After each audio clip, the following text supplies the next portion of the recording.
In a land far away lived a giraffe so fine. With dreams of football, his star would shine. He played with dog friends in his cute meowed lane, dreaming of a future he couldn't yet name. Among his toys was a ball so dear, he called it heart and it brought him cheer. Kicking it with his dogs was his favourite game, and to this beloved ball he gave it a great name. One breezy day, as the leaves and clouds blew, he came up with an idea that his cat only knew. If he launched heart into the wind, then wherever it lands is where he is destined, so he formed a plan. Writing his number, he readied his heart, then he kicked it very, very hard. See, his left foot was quite epic, so it soared from the yard.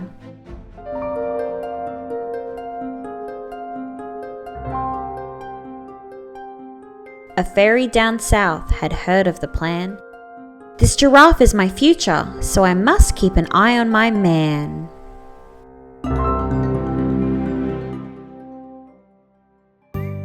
High up above, Horace was floating in the air. Seeing the ball falling, he quickly caught it with flair. Now hot air balloons weren't known for their speed, but he had flatulence boost to use for good deeds. With an almighty toot, he soared very far, actually faster than Grandad at the Sizzler dessert bar. Now over the seaway, Heart took a dive to Priscilla the dolphin, who thankfully kept it alive. Priscilla spun Heart on her nose with glee, like 16-year-old Ryan spinning yarns creatively. This ball has big plans, the fairy said with a grin, then Priscilla launched Heart with a flick of her fin. Along came Leonard, so majestic and grand, who swallowed Heart whole. Hang on, this wasn't the plan.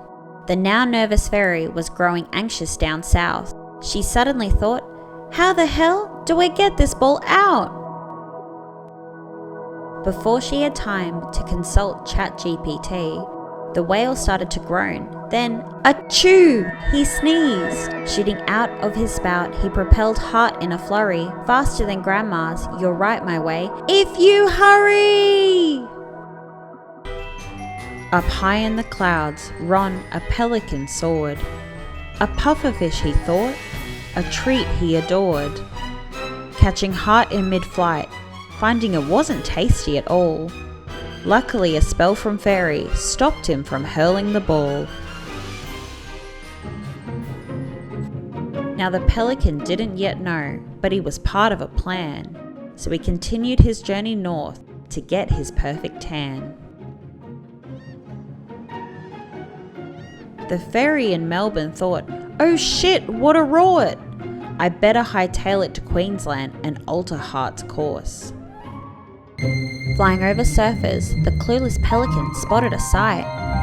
Why was a construction worker in the clouds, and with a vest so bright? Stop right there! The disguised fairy yelled with a frown. The airspace ahead is closed. You simply must turn around. With a squawk and a grumble, he turned back south, but not before Fairy gave a thankful shout out. Ron carried on flying, though it felt quite a chore, and soon he arrived at Melbourne's shore. There in Point Cook, Fairy was reading under a tree. A tired old Ron dropped the ball at her feet. He couldn't believe it, he was finally free.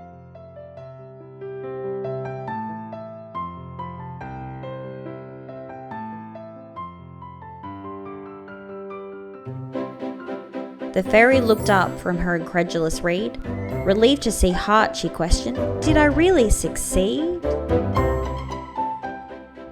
She turned Heart over, called Giraffe if found, and quickly dialed his number without a sound.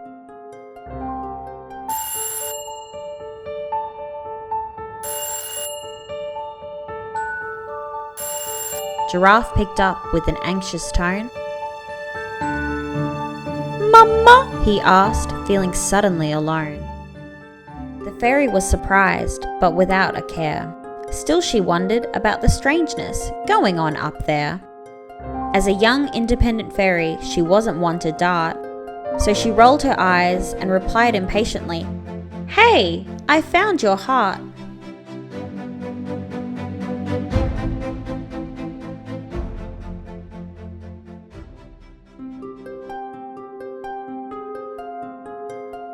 His cat, listening in, could hardly believe. The wind idea, had it really worked out? It was hard to perceive. Giraffe, now excited, replied in a rush, "Yes, I think you have. Why, thanks very much." Man, this fairy's voice sounded hot, and he really must hurry. But being quite cheeky, he added in a flurry, "You sound really cute. Can I ask, what are you wearing?"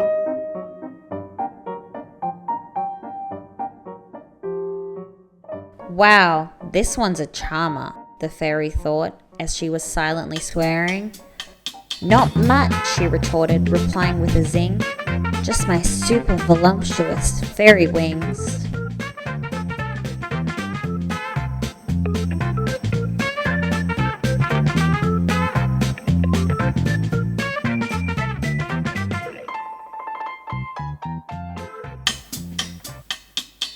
Back on the Gold Coast, Giraffe rushed around. He needed to get down to Fairy before she found a new man. But first, a tearful goodbye to his dogs and his friends, not forgetting the well-fed mice who lived under his bed. He packed up his Lego, his tissues, his food, and Meowdalene's snacks to ensure her good moods. Through twists and turns, he made his way and managed to meet Fairy the very next day. With heart in her hands, she stood so bright.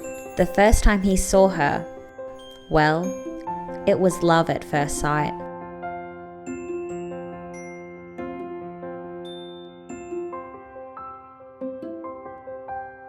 He thought to himself, "From now on, I will trust the wind and let it guide me to where dreams begin."